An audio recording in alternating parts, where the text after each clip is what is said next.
राम राम मंडळी. तर आज स्वागत आहे बरं व्हिडिओमध्ये. तर आजचा विषय असा आहे की आपल्याला गावात चॉकअप काढायची लाईन ट्रॅक्टर जाऊन फुटली होती लाईन. तर दुसऱ्यांदा आपण लाईन टाकून द्यायला लागलो आहात, पण चॉकअप झालं तेव्हा आपण आधी साफसफाई करून घ्यावं म्हणलं. तर तुम्ही बघू शकता आपण बांबू वासाच्या साहाय्याने आपण आतून कचरा काढला. ही एक वॉटर पाईप टाकला होता इथे, थोडासा आणखी क्रॅक घ्या होता वर. त्याला आपण साफसफाई करून घेतला, कटिंग करून घेतला. एक सॉकेट टाकलं वर. आता लाईन मागं वर तर होणार नाही, त्यामुळे तर आपण अल्टर करणार जरा. इकडे सॉकेट टाकलं आणि हवाही रायझर आणला, थोडक्यात ढकल्या माहीत आमच्या ह्याला. तर तुम्ही बघू शकता त्याला आपण काय केलं माहिती का, थोडंसं माप घेतलं, पीस कमी पडत थोडा पीस कापून घ्यावं म्हणलं. माप टाकलं इथलं. माप फिक्स झाल्यावर मग काय केलं, काय एक पाईप शिल्लक होता, ते पाईप घेतला. त्या हिशोबाने आपली माप टाकली आणि लक्षानं काय नाही, ग्राइंडरनं डायरेक्ट कापून घ्यावं म्हणून घेतलं.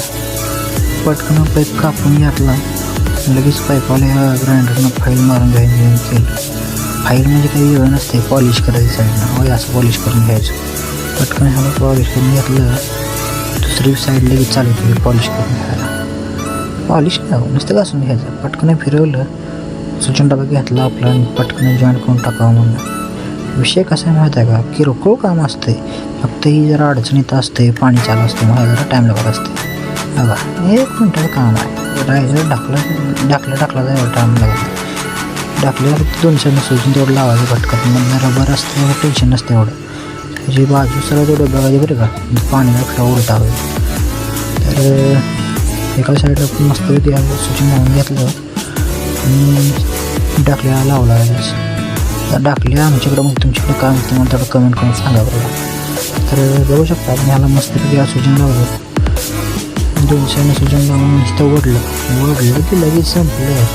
एका मिनिटात बसला. तर तुम्ही बघू शकता आपली फिटिंगची क्वालिटी बघा आणि आपण केलं काम बघा.